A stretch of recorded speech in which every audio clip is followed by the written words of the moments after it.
तो दिल्ली ब्लास्ट को लेकर जांच एजेंसियां अब तह तक तहकीकात कर रही हैं। टेरर मॉड्यूल का पर्दाफाश हो चुका है, लेकिन अब इस मॉड्यूल की फंडिंग को लेकर हैरत अंगेज खुलासे हो रहे हैं और आतंकियों के इस मनी ट्रेल में हवाला रूट से लेकर क्रिप्टो करेंसी और क्राउड फंडिंग तक के तरीके शामिल हैं। इस पूरे मनी ट्रेल का कनेक्शन दुनिया के 5 मुल्कों से भी जुड़ रहा है। रिपोर्ट आप देखिए।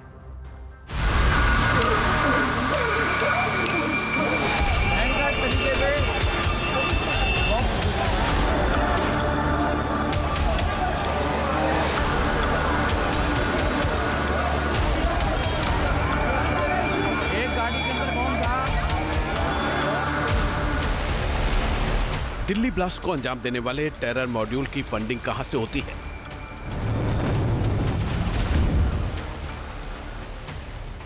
बेगुनाहों की जिंदगी से खेलने वाले इस मॉड्यूल को किस तरह जिंदा रखा गया?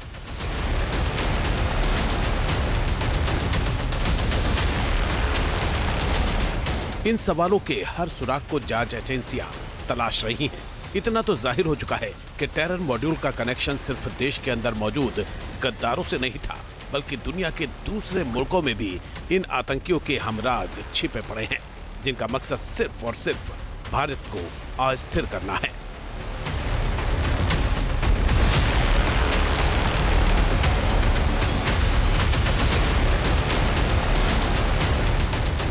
मौत के प्लानर वाले 200 से ज्यादा आतंकी डॉक्टर रडार पर हैं।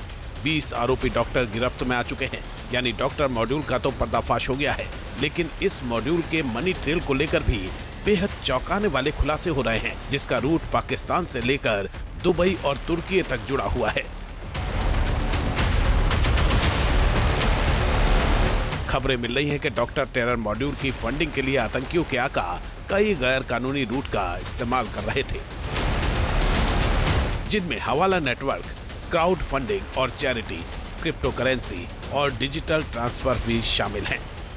दिल्ली ब्लास्ट मामले में जांच एजेंसियों को लगातार नए सुराग मिल रहे हैं और इसी बीच ये सामने आ रहा है कि हवाला के जरिए पैसे का लेन देन किया गया। इस पूरे मामले में पाकिस्तान में स्थित जैश-ए-मोहम्मद की तरफ से 20 लाख रुपए हवाला के जरिए डॉक्टर मुजम्मिल, डॉक्टर शाहीन और डॉक्टर उमर को दिए गए और इसी के जरिए 3 लाख रुपए का उर्वरक खरीदा गया, जिस उर्वरक यानी कि एनपीके के जरिए जो है ये ब्लास्ट को अंजाम दिया गया। अब जांच एजेंसियां तमाम एंगल से जांच कर रही हैं कि किस तरीके से वित्तीय सहायता इनको दी गई, किस तरीके से पैसों का लेन देन किया गया, चाहे इसमें क्रिप्टो करेंसी में पैसे दिए गए, नगद का भी सहारा लिया गया है और क्या इसमें हवाला के जरिए कितना पैसा जो है इन तमाम डॉक्टरों को पहुंचाया गया और इस मॉड्यूल को किस तरीके से एक्टिवेट किया। अब जांच एजेंसियां इस एंगल से भी लगातार जांच करती हुई नजर आ रही है।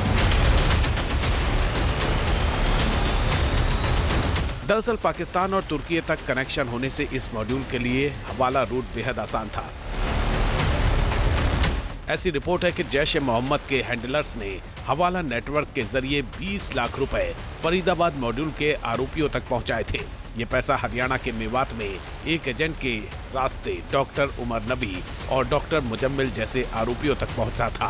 जानकारी मिल रही है कि हवाला रूट के 3 लाख रुपए खर्च कर इन आरोपियों ने हरियाणा के नूह से अमोनियम नाइट्रेट खरीदा था। फरीदाबाद मॉड्यूल के डॉक्टर के बैंक अकाउंट से विदेशी ट्रांसफर की भी खबर जांच एजेंसियों को लग चुकी है। इस पैसे से हथियार और धमाके के लिए लॉजिस्टिक्स के सामान खरीदे गए थे।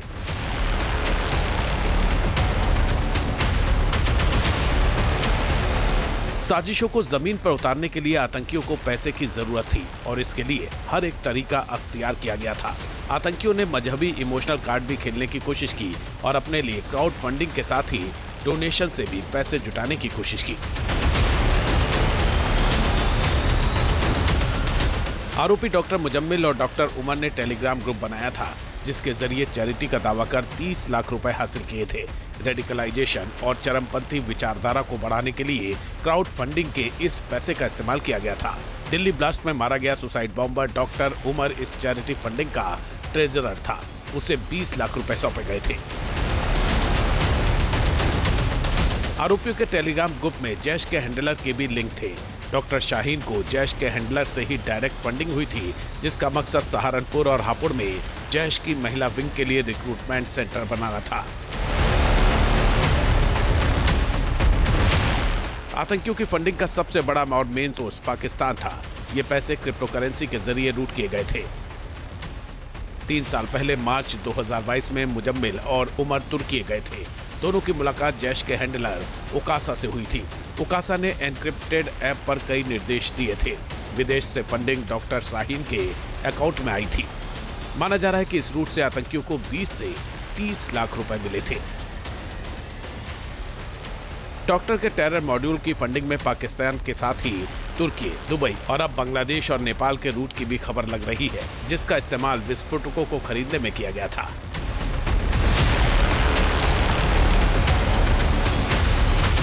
लाल किला के सामने हुए ब्लास्ट ने पूरे देश को हिलाकर रख दिया है और इस पूरे मामले में लगातार एनआईए समेत तमाम जांच एजेंसियां जो हैं वो जांच कर रही हैं और इसमें हर दिन एक नया सुराग मिलते हुए नजर आ रहा है और नई लीड जो है वो मिलते हुए नजर आ रही है। इसी बीच ये भी सामने आया है कि मुजम्मिल और उमर ये दोनों ही तुर्की भी गए थे इस साल और इसी तरीके से तुर्की का भी कनेक्शन इस पूरे मामले में देखने को मिल रहा है। और सूत्रों की माने तो तुर्की में ही मेन हैंडलर था जो इस जगह से सारे मामले को कंट्रोल कर रहा था। उकासा कोड नेम जो है वो बताया जा रहा है और इस तरीके से अगर हम बात करें तो इसमें अब तुर्की का नाम भी सामने आया है। लगातार जांच एजेंसियां जो हैं हर एंगल से जांच कर रही हैं, जिसमें अब नया सुराग जो है वो सामने आ रहा है और इस पूरे मामले को लेकर अब जांच की दिशा जो है वो भी बदलती हुई नजर आ रही है।